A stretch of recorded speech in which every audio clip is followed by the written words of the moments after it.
We're almost at the base. I hope our fugitive hasn't bailed. Mr. Nobody said he'd be there. Yeah. Speaking of Mr. Nobody, I keep thinking about this story of his. I wouldn't have left my boy at home if this threat wasn't serious. No, I mean the part about the single strike that could cripple America for the next 30 years. It sounds like a dirty nuke, or a dozen of them.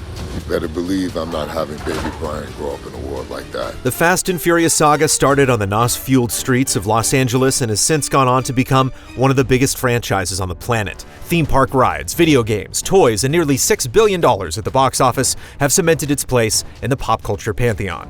While heists and criminal elements have always played a central role in the movies, recent installments have more in common with Mission Impossible than racing quarter miles for pink slips. Fast and Furious Crossroads aims closer to the vibes of these more recent films, while attempting to throw back to the series' roots.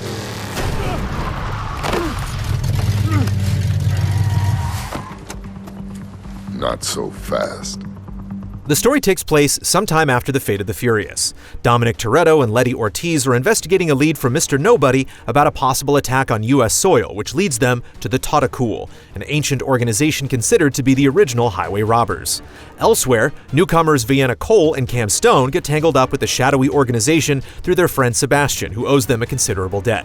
It's only a matter of time before all the major players join forces and embark on a globe-trotting adventure. What ensues is nothing short of ridiculous. They're the original highway robbers, but they preyed along ancient trade roads. And this guy is one of them? You will all be dust long before the sun sets on the Tatacool. Yeah. You and your children will beg for mercy as you perish in the cleansing flames of... The hope that the story would have added quality due to the participation from series stars Michelle Rodriguez, Tyrese Gibson, and Vin Diesel immediately evaporates when you realize they are clearly phoning it in. Stilted, awkward dialogue is rampant throughout the 4 to 5 hour slog. Vin Diesel saying family is a well-known meme at this point, but none of what's here is even remotely funny, in a good or bad way. It's just dull and lifeless. The story is very serious, with little of the film's playfulness except for a few attempts at humor with Tyrese, which leads to the whole affair feeling unnecessarily dreary. In an effort to tie back to the franchise's roots, Vienna talks a lot about her days in Miami when she ran with Suki and Tej. While the references to Too Fast, Too Furious and other films add a sense of history and scope, they also feel blatantly contrived. The visuals don't help matters, with dated character models and bland, repetitive environments, making it even harder to connect to the story. How about I show you my prison task for back in Barstow later? If there is a later. Keep throwing those things out the window, and we'll have the whole damn city looking for us. You have another way to stop them? Actually, I do. Next level James Bond shit. There's an attempt to mix things up through a variety of mission objectives, but much of the time, you need to endure stretches that are dreadfully boring. Sometimes you just need to drive from point A to point B and listen to expository dialogue about characters' pasts or worries. And in many instances, you're moving at a snail's pace, either due to artificial limits on your max speed or objectives that require you to hang back to tail a suspicious vehicle. I just hate it that we're not behind the wheel of our own lives, you know? Yeah. I know. Well, this doesn't inspire confidence. What's wrong? A bridge with a canyon way below us. Come take a look. We got this. Just go slow. Please, that's all this thing can do anyway. Man, look at this. Missions are mostly linear, having you spend a lot of your time simply barreling forward, but occasionally there are a few branching routes. There's never a point where you go out just to do what you want to do. Someone's always yelling directions, or there's a timer or a chase, and before you know it, it's done. It plays like a greatest hits album from the franchise, with street races, a truck heist reminiscent of the original film, and even dragging a giant wrecking ball like the safe in Fast 5. The worst missions have you trying to take down generic enemies by slamming into them, but in a series all about speed, you're usually forced to slow down to a crawl and wait for them to get near you. A few heists have you work with multiple characters that you can switch to on the fly in an effort to take out a boss, but you're specifically told when to make the swap. There's no sense of strategy or figuring out what to do, so the game might as well switch to the appropriate driver automatically. There are a few amusing moments, like escaping an avalanche of sand and boulders, but the lack of energy, low difficulty, and horrible voice acting do their best to ruin the mood. Almost there. The mountain's starting to level out. I can see you. Oh my, Cameron, punch it. If you're using my full name, I know I'm in trouble. Just drive. The biggest shame is that for a series so passionate about automobiles, Crossroads doesn't pay them any sort of reverence.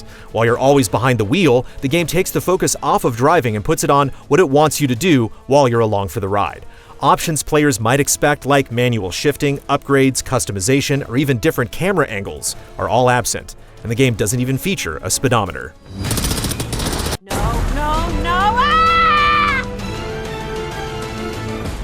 Most egregious is that from big muscle cars like Dom's Charger to smaller imports, every car feels like a heavy bulldozer. They slam around the environment, destroying nearly everything in their path, failing to create any sense of unique identity. There's a handbrake to drift, but the controls are so poor, it's usually easier to just slam into the walls. The only real distinction is that some cars come equipped with different gadgets, like a harpoon that can yank objects or slow an enemy down, or a hacking device complete with a simple minigame. NOS can be used with some vehicles and works on a cooldown, but the once mythical item under Vin Diesel's passenger seat just adds a little speed with no nuance or strategy for when to unleash it. The audio design is also lacking, failing to convey the raw power of any vehicle. Let's go, baby! I can drift these corners all day long, Mauricio. There is online multiplayer in addition to the campaign. A handful of modes chaotically pit 3 teams against each other. Siege has teams fighting for a large device in an effort to carry it to their side, while APB has rival teams trying to reach the final zone and hold on to it while evading the police. Tank Takedown is the most interesting, with a computer-controlled tank trying to reach the finish line, blasting anyone that gets in its way. One team is tasked to defend it, another team has to destroy it, and the police team has to take down everyone. Still, the horrible controls, dull environments, and lack of any strategy result in each mode feeling disorderly. Matches usually devolve into all the cars just slamming into each other, and it quickly gets tiring. The target has 50% health. An enemy has been taken down. A teammate has been taken down. Enemy double takedown. As you play multiplayer matches, you gain XP and level up, which unlocks additional cars, upgrades, and icons. In comparison to the campaign, it's nice to actually be able to change the paint and wraps of your cars, but the options are depressingly limited. Plus, there simply aren't many people playing. Actually getting enough players to start a game on launch weekend took upwards of 10 minutes. With weak unlocks and long queue times, there isn't much incentive to stick around. They want to play with fire? Then let's turn up the heat. Fast and Furious Crossroads brings nothing meaningful to the franchise or racing games in general. At full price, you should absolutely stay away, even if you are a die-hard veteran of the series. Horrible voice acting, dated visuals, weak sound effects, no customization, and cumbersome controls all contribute to a lifeless slog. There are a few short-lived moments of success, but they aren't worth putting up with a game where you never feel like more than a co-pilot. Hopefully, in the future, Fast and Furious will know when to stay in its lane. Dominic Toretto? Dominic Toretto? Dominic Toretto? Dominic Toretto? Dominic Toretto? Dominic Toretto? Dominic Toretto? Dominic Toretto? Dominic Toretto? Dominic Toretto? Dominic Toretto? Dominic Toretto? Easy Allies reviews are made possible by generous viewers just like you. If you like what you see, check out patreon.com/easyallies to help us make more. For just $1 a month, you can gain access to weekly updates, spoiler discussions, and exclusive shows.